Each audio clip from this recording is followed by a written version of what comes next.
Oke, Assalamualaikum warahmatullahi wabarakatuh. Halo, good evening everyone. Halo, good evening. Adi, Jelly, Sedu, Puja, and Methodius. Hello guys, good evening. How are you for this evening, guys? Good evening, Miss. Yeah, thank you. How are you guys? Are you okay? Fine, Miss. Fine. Okay. Thank you, Sedu Ramen. Yeah, I hope every time you are always happy, yeah, and then fine, yeah. And thank you for our class for today. Today is our change meeting, yeah. Before we join into our midterm, yeah. After Idul Fitri, we will join into our midterm, ya. Jadi nanti ini adalah pertemuan ke-7 kita sebelum kita bertemu untuk ke pertemuan ke-8, yaitu nanti akan melaksanakan UTS, ya. UTS akan kita laksanakan nanti setelah Idul Fitri, ya. For today, our topic is about concordance and agreement. Jadi untuk hari ini materi kita adalah tentang concordance and agreement, ya. I'll share for you based on our material that I have shared in our class. Jadi akan saya share screen, di mana tadi materinya sudah saya share lewat Google Classroom. Oke, wait ya.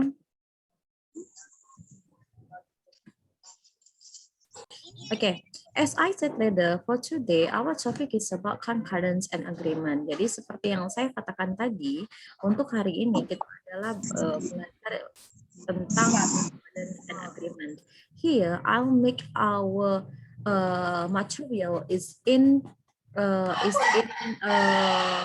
Indonesian language, yeah. So that's why you can understand easily about our topic. Yeah, the first one is about concordance. Okay. Actually, if we talk about the concordance and agreement here, yeah, it talks about the how to make our sentence become correctly. Jadi kalau kita berbicara tentang concordance dengan agreement ini nanti tentu saja tentang bagaimana kita ingin membuat suatu kalimat itu adalah menjadi lebih benar, ya. So we must understand about the position of the subject. Silakan dibuka videonya, guys. Saya tidak ada melihat kalian memberikan video. Saya mau silakan buka video sekarang. Oke, thank you. Oke, jadi saya tahu ya posisi-posisinya. As I said later about the concordance and agreement, we must know and understand how to make the position of the subject, and the verb or auxiliary word in a sentence. Jadi di sini kita harus bisa mengetahui ya bagaimana untuk posisi subjek ataupun posisi kata kerja atau auxiliary di dalam suatu kalimat, ya. So, for example, the first one there are some rules that you must give the understanding is the first one, if the subject here is in the singular one. Jadi kalau misalnya subjeknya itu adalah bentuk dalam singular, so the verb here or auxiliary must in the singular too. Jadi kalau posisi subjeknya itu adalah tunggal, maka kamu harus meletakkan untuk kata kerjanya itu adalah bentuk tunggal juga. Oke. Here, I wanna ask you ya, for Sedu Ramen first. Saya mau tanya untuk Sedu Ramen dulu. Kira-kira bagaimana sih ciri-ciri untuk menentukan subjek itu jamak atau tunggal, Sedu Ramen?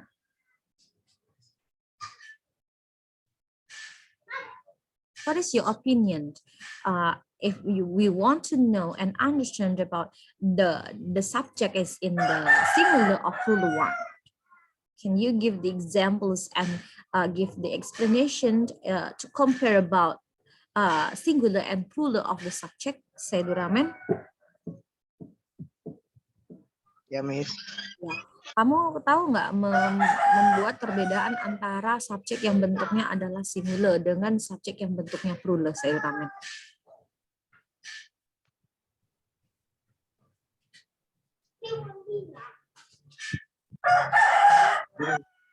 Oh, lupa. Oke, saya buat seperti ini. Oke. if you want to make the subject is in a singular, jadi kalau misalnya kalian mau buat subjek itu bentuknya adalah singular. Kalau singular berarti tunggal, kalau tunggal berarti satu. Oke, and then for plural is many. Jadi kalau plural itu berarti banyak. Kalau banyak berarti lebih dari satu, lebih dari dua, seperti itu ya. For example, contohnya misalnya di sini ada Seduramen, ada Methodius, oke, ada RAD. Itu kalian satu atau banyak? Banyak kan? Banyak kan? Banyak. Yes. Banyak, Miss. Yes, kalau banyak nanti ciri-cirinya adalah ada kata S setelah subjeknya. Jadi kalau misalnya kalian ini siswa, mahasiswa, student, ada S-nya di belakangnya, berarti students, berarti plural. Ya, so you can identify which one is the singular or plural one in the subject is in the adding of S ya after the subject. Jadi untuk menentukan, untuk melihat subjek itu adalah tunggal atau jamak bisa dilihat itu dari misalnya ada penambahan kata S setelah subjeknya. Kalau nanti penambahan ada kata S setelah subjeknya adalah berarti plural, bentuknya adalah plural jamak. Tetapi kalau dia singular itu tidak ada S-nya. Jadi student dengan students are different. Student is singular and then students is plural. Okay, that's the point, Sedu. Ya, Sedu? Ya, Miss. Okay, so the first one, jadi untuk yang pertama ini, ya seperti yang saya bilang tadi, kalau nanti subjeknya bentuknya adalah singular, berarti kamu harus cari, ya Sedu ya, kata kerja atau auxiliary-nya itu harus dalam bentuk singular juga, gitu. Oke, let's see.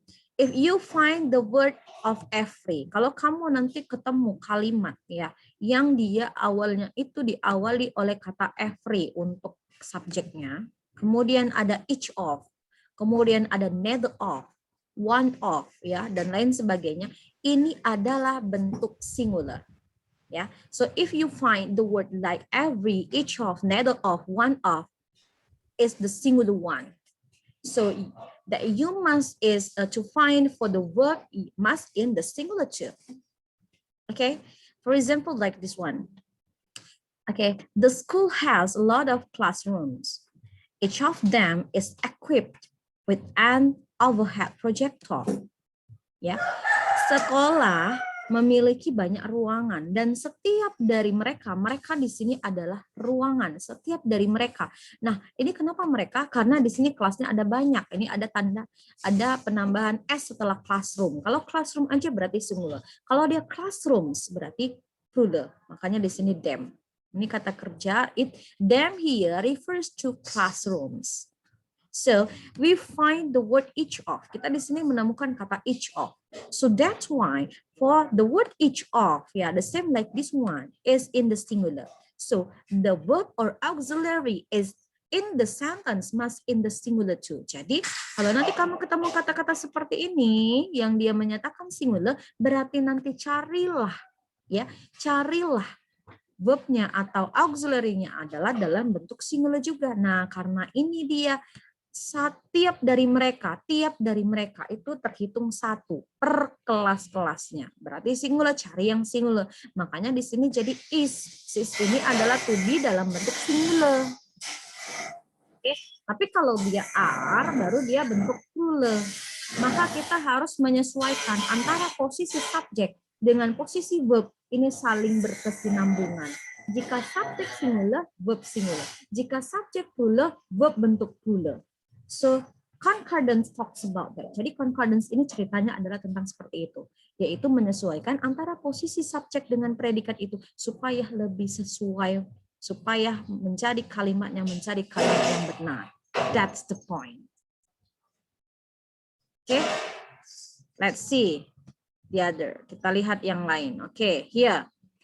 If you find the subject is in the volume, weight, and time is in the singular. Jadi kalau kamu nanti ketemu, misalnya subjeknya adalah bentuknya bentuk dalam konteks jarak, konteks volume, konteks berat, konteks waktu, itu adalah bentuk tunggal atau singular. Jangan plural ya. Jadi kalau kamu katakan contohnya seperti ini, kita contohkan lah ya, rumah Seduramen, jarak rumah Seduramen ke kampus Pelita Nusantara, ya. sejauh 30 km contohkan. Nah, kita mau ubah 30 kilometernya itu sebagai subjeknya. Bisa nggak? Bisa. Jadi contohnya misalnya seperti apa, Miss? Oke. 30 km adalah jarak dari rumah Seduramen ke kampus Pelita Nusantara. Nah, Miss, jaraknya di situ kan ada 30 km. 30 km itu kan banyak, kata Seduramen seperti itu. Iya, memang 30 km itu banyak, tetapi dia tetap terhitung tunggal karena yang dihitungkan adalah jarak, bukan banyaknya jarak, tetapi yang dihitungkan adalah posisi jaraknya. Paham ya? Bukan banyaknya jarak.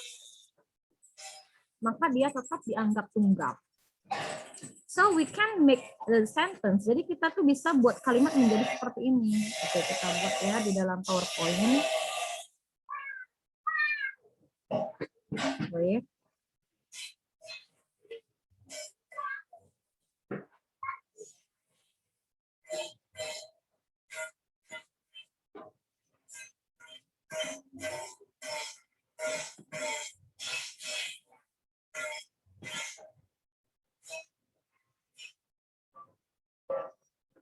Okay, we can make the like this one.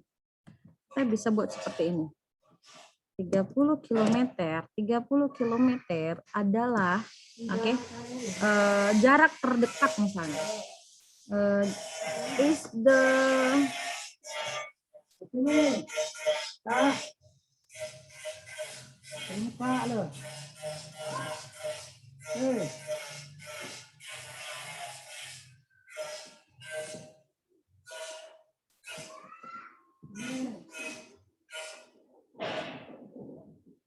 nggak usah kita buat seperti itu ya. 30 km kontekskanlah tadi Seduramen. Mana selokmu?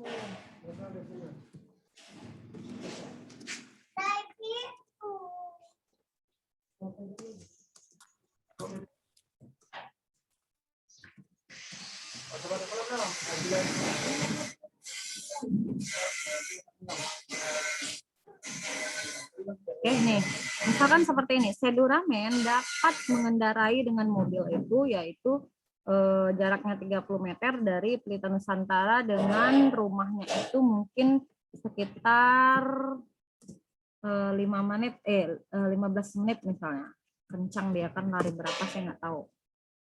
Oke, kita mau buat 30 km ini sebagai subjek di depan. Kita ubah kalimatnya. Nah, jadi seperti apa gitu? Atau menitnya boleh misalnya kita buat 15 minutes is Sedu's time to reach, ya, 15 menit adalah waktu Sedu untuk mencapai Pelita Nusantara from his house. Nah, kita ubah kalimatnya. Tadi kan saya bilang ketika kamu if you find the time, the weight, the volume, and then the var, ya, itu adalah golongan subjek yang bisa dikatakan golongannya adalah golongan singular. Nah, kita ubah kalimatnya. Awalnya kalimatnya itu nih, Seduramen dapat mengendarai mobil dengan jarak 30 km dari Pelita Nusantara ke rumahnya dalam waktu 15 menit. Jadi kita ubah kalimatnya, 15 menit adalah waktu Seduramen untuk mencapai Pelita Nusantara dari rumahnya. Jadi dia dari rumahnya ke Pelita Nusantara itu menghabiskan waktu 15 menit. Gitu. Jadi di sini kan ini kalau dia subjek itu kan posisi selalu di awal kalimat. Nah, ini 15 menit ini adalah subjek. Oke. Miss, ini kan minutes. Tadi kalau ada SS-nya dia true loh. Iya, memang benar. Tetapi ini konteksnya adalah waktu. Tadi yang saya katakan, jika kamu ketemu waktu, mana tadi ini? Jika kamu ketemu jarak, volume, berat, waktu itu ada dianggap tunggal. Meskipun jarak si Sedu tadi 15 menit. Waktunya 15 menit. 15 menit ini kan banyak, Miss. Iya, bukan dihitung banyaknya waktu. Tapi simbol waktunya ini dianggap dia adalah singular. Maka di sini verbnya adalah singular juga. Tidak menjadi are. Kenapa tidak menjadi are, Miss? Karena ini dia hitungannya singular. Makanya dia butuh verbnya dalam bentuk singular juga, yaitu is. Oke, Sedu? Jadi di sini kamu mencoba untuk menyesuaikan bagaimana membuat kalimat itu menjadi benar. Posisi subjek dengan predikat itu harus berkesinambungan. Apakah bentuknya singular, apakah bentuknya plural, itu harus disesuaikan. Gitu. Itulah topik kita hari ini. Oke, kita lihat lagi yang lain. Oke, next one. Nih, if you find the subject ya in abstract word, for example like in the form gerund, is in the singular. Jadi kalau kamu nanti ketemu subjek itu diawali dengan bentuk abstrak. Abstrak bagaimana? Misalnya bentuknya adalah menggunakan kata gerund. Gerund itu hampir sama dengan dia continuous verb ing. Itu dianggap tunggal. Oke, contoh misalnya.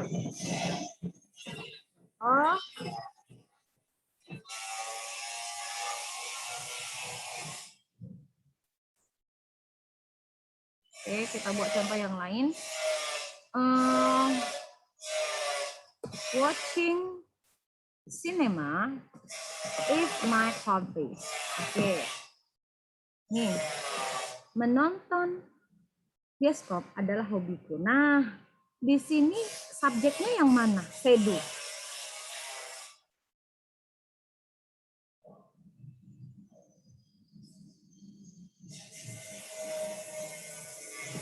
Sedu subjeknya yang mana di kalimatnya? Ya? Watching. Watching nih. Ya, watching cinema. Ya, watching cinema here is the subject. Nah, kalau kamu ketemu yang benda-benda abstrak dia, kalau subjek kan nggak hanya I, you, we, they, he, she, it. Biasanya kan seperti itu. Nah, ini dia konteksnya adalah menggunakan kata-kata benda abstrak. Kata benda abstrak salah satunya adalah menggunakan verb in. Ini bisa dikatakan subjek. Dan ini adalah bentuk singular. Jadi kalau bentuk singular, so the verb must in the singular. Jadi kalau bentuknya singular, nanti dia harus bentuk singular juga. Gitu ya. To be bentuk singular. To be bentuk singular kan ada 3. Ada is, am, are. Bentuk plural, sorry. Kalau to be dia bentuknya singular itu ada is. Oke. Itu untuk apa saja? She, he, it. Kalau dia are untuk plural. Plural untuk apa saja? You, we, they. Kalau am untuk apa? Dia tunggal ya. Tapi dia orang pertama, maka menggunakan subjeknya I. I am. She is. He is. It is. They are. You are. We are. Oke, itu dia. Makanya dia sini jadi is. Kenapa? Karena ini subjeknya adalah bentuk abstrak in gerund. So, that you must make in your verb is in the singular also. That's the point. Next one. Lanjutnya yang lain. Okay, here. If the subject is in the singular, must be followed in the verb or auxiliary in singular. Okay. And if you find some expression, for example, like the using as well as, along with, together with, in addition to, and accompanied by, is in the singular. Jadi kalau kamu nanti ketemu ya ekspresi-ekspresi seperti ini, ada kata as well as, ada along with, ada together with, ada in addition, ya. Kemudian ada accompanied by. Ini harus diikutin subjeknya adalah bentuk subjek singular atau tunggal. Oke, kita lihat contoh. Maaf ya suara, soalnya ada perbaikan. Berisik sekali ya.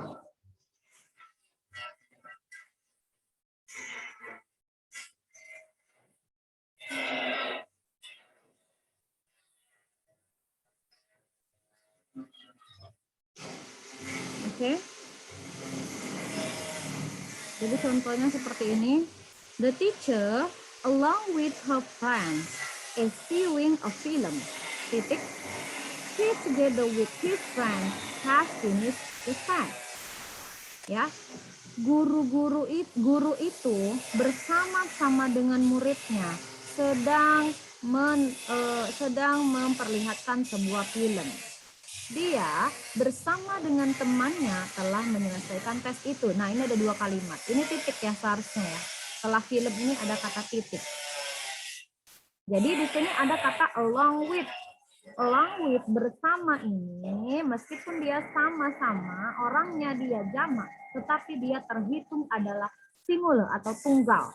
Maka verbnya adalah bentuk tunggal juga. Nih. Is ini adalah bentuk tunggal ya, meskipun dia diikutin oleh along with. Dia bersama dengan temannya. Miss, ini kan ada dia, si Ramen. Si Ramen ini bersama sama kawannya. Kan banyak jadinya, Miss. Kenapa dia ini has? Kan harusnya kalau dia banyak berarti jamak, Miss. Iya benar, tetapi konteksnya di sini kamu ketemu ini, expression ini, together with. Nah, ini yang dihitungkan adalah si dia sendiri ini, si Ramen sendiri, si Sedu Ramen sendiri. Ya, jadi dia singular. Maka di sini dia menggunakan has, bukan has. Kenapa? Karena dia merupakan subjek bentuk singular, bukan subjek bentuk plural. Oke, Sedu? Ya, Miss. Sedu terus, nggak apa-apa lah ya Sedu. Oke, next.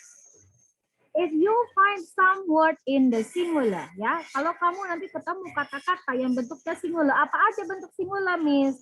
Misal, kamu ketemu kata anybody, anyone, no one, nobody, anything, nothing, someone, something, ya. Ini adalah bentuk singular semua. Makanya kalau ada orang anybody home, Oke, anybody home, meskipun di dalam rumah itu ada banyak orang ya, tetapi dia ditujukan untuk satu orang, per tiap orang. Makanya kalau ada kata any, ya, someone itu, somebody, someone, something. Nah, itu berarti bendanya banyak. Gitu. Ya. Bukan bendanya banyak, sorry. Untuk satu orang, dia adalah singular. Kalian iya aja. Saya salah ngomong iya aja. Oke, jadi kalau ada kata-kata ini adalah singular ya, bukan plural, singular. Contoh, nih, nobody work harder than Joan does.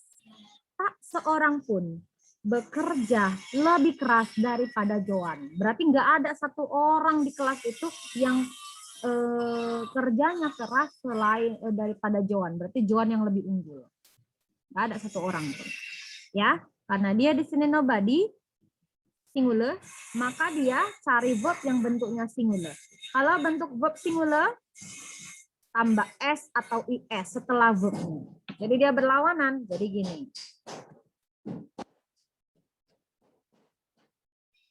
Ini ada subjek, oke. Ini ada verb. Kalau di sini dia subjeknya adalah, saya buatkan gini aja. Kalau di sini subjeknya adalah misalnya dog, ya. Yang ini dogs, ini bug, bugs, ini bug. Nah, jadi gini, ciri-cirinya kalau dia singular, oke. Kalau dia ini saya buatkan, nggak usah gini aja. Kalau ini dia singular, nggak ada s-nya. Ini tunggal nggak ada s. Berarti di verbnya tambahkan s. Tapi kalau nanti dia di subjeknya ini ada s-nya, berarti plural. Berarti di verbnya dia nggak perlu s. Dia saling berlawanan. Oke, itu dia. Ya, nandainya. Ini singular, ini plural. Oke, jadi ini bentuknya adalah singular. Ini adalah bentuknya plural. Kalau dia singular, subjeknya ini tidak ada s. Oke, kalau dia plural, subjeknya ini ditambah s.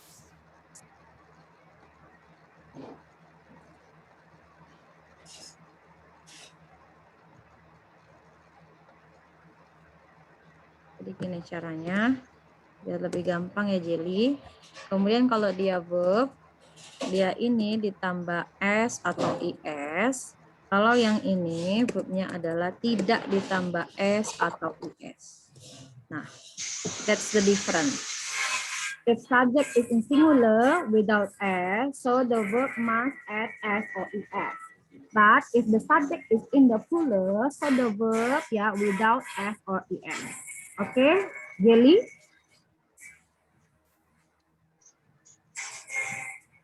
Okay, next. Lanjut. A number plus plural noun, ya. Kalau nanti ada a number dengan the number, means ini sama-sama number. Means ini sama-sama plural, tapi beda verbnya. Kalau a number nanti diikutin plural. Kalau the number diikutin singular. Ini sudah ketentuannya. Oke. Contoh. A number of students are going to the picnic, the class picnic. Ya, sekelompok siswa ya sedang pergi ke kelas piknik. Nah, di sini sekelompok siswa berarti ada banyak kelompok di situ. Mereka pergi. Maka di sini plural menggunakan a. The number of days in a week is 7. Banyaknya hari dalam satu minggu ada 7. Ya, di sini Miss harinya kan banyak. Kenapa dia tidak pakai are? Kenapa dia pakai is? Karena di sini the number of days in a week. Jadi dia ditujukan satu minggunya 1, maka dia is. Oke?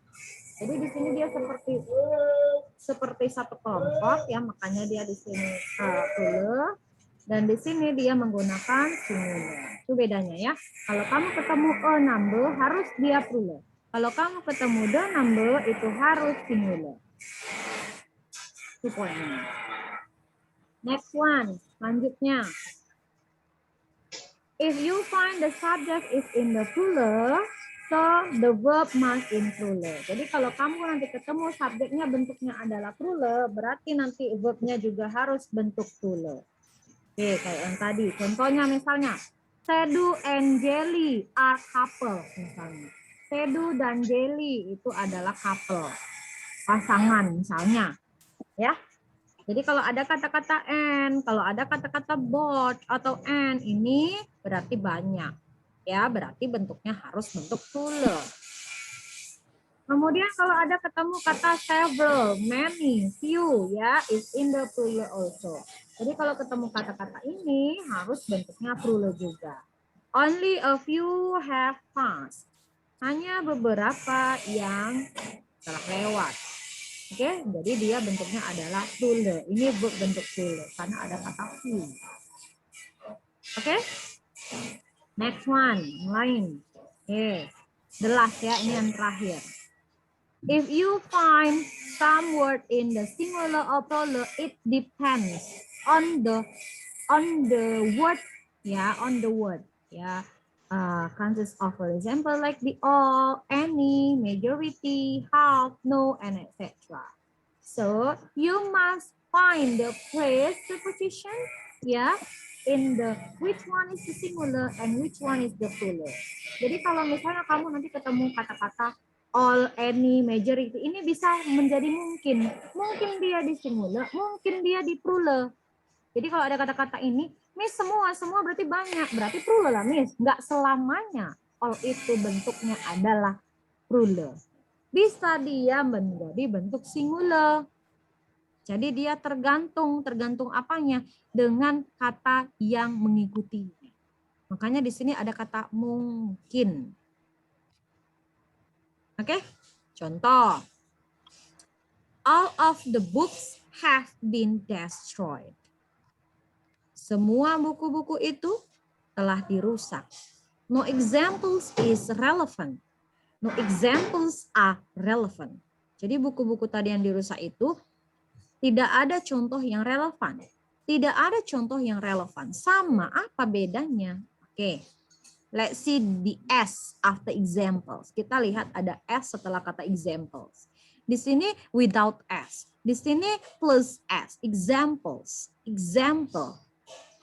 Ada example, ada examples. Beda ya. Example berarti satu. Examples berarti banyak dia, lebih dari 2. Maka di sini sama kok Miss kalimatnya, benar sama. Kenapa dia di sini is, di sini are? Karena dia tergantung dengan kata yang mengikutinya. Di sini subjeknya ada s, berarti bentuknya adalah singular, maka dia pakai verb yang singular. Di sini dia plural, makanya dia menggunakan plural juga. Gitu. Jadi tergantung dengan kata yang mengikuti. Kamu harus lihat kata yang mengikuti itu bentuknya singular atau plural. Begitu. Oke? Oke? Bisa dipahami penjelasan saya? Any question so far? Ada pertanyaan sampai sejauh ini?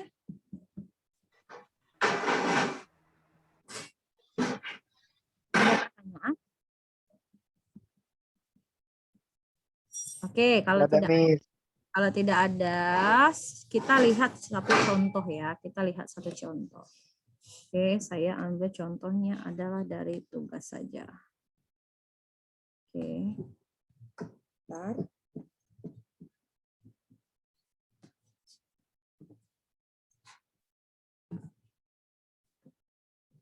Oke.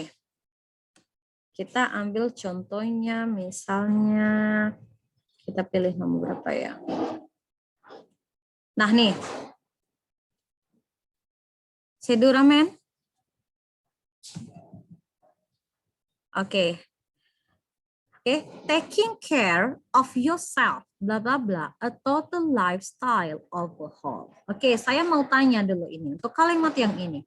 Ini kira-kira subjeknya bentuknya singular atau plural?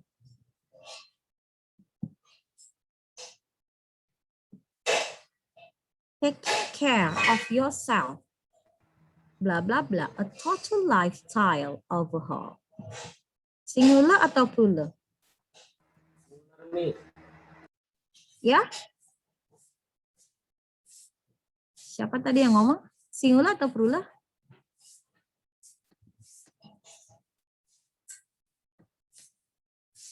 Ini subjeknya adalah, ini ada ing-ingnya. Tadi kalau ada ing-ingnya singular atau plural? Ini bentuknya namanya bentuk jiran. Lihat. Mana tadi?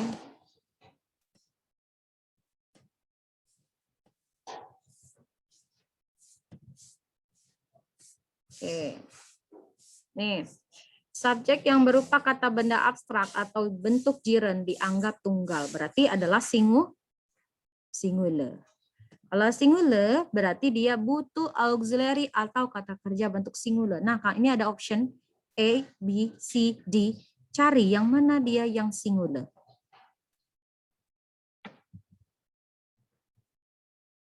Yang mana yang singular? Langsung aja ini cari dari sini kata ininya. Doesn't require, don't require, aren't required, haven't required. Oke, kita lihat seperti ini.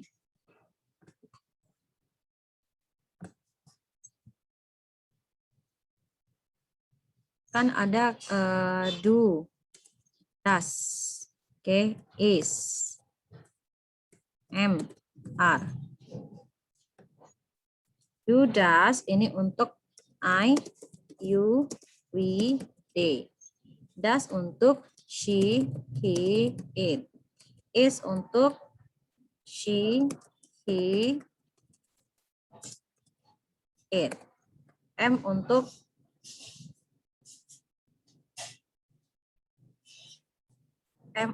I. Are untuk you, we, they. Oke. Di sini adalah bentuk-bentuk plural. Di sini adalah bentuk-bentuk singular. Oke. Berarti untuk soal nomor ini, taking care ini singular, berarti cari yang bentuknya adalah singular. Yang mana bentuk singular dari sini? Yang mana Jelly menurut kamu? Jawabannya Jelly.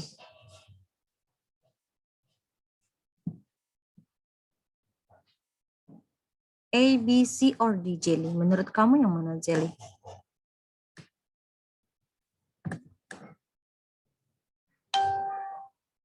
Jawabannya adalah yang A, doesn't require. Kenapa doesn't?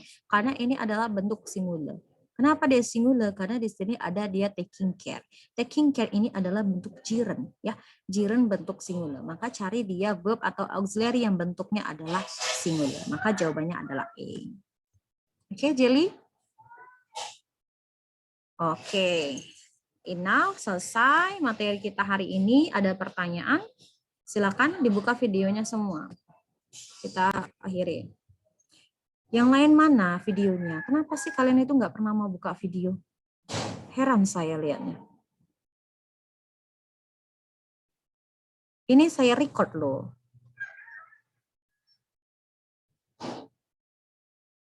Oke, ada pertanyaan sampai sejauh ini? Ada? Tidak ada? Enough? Cukup? Cukup, Miss. Enough? Any question? Any question? Ada pertanyaan? Boleh ditanya jika kamu masih bingung. Because our material is over, materi kita sudah selesai. So if you don't have any question dan jika kamu tidak ada pertanyaan, I think that's all for today. Thank you ya for your participation today. Ya, nah izin wal faizin ya, mohon maaf lahir dan batin. Kalau ada salah saya mohon dimaafkan. The last I say, Assalamualaikum warahmatullahi wabarakatuh and good evening everyone. Good evening, Miss. Miss. Miss. Bye. I close our class ya. Thank you. Bye-bye. Bye, Miss. Bye.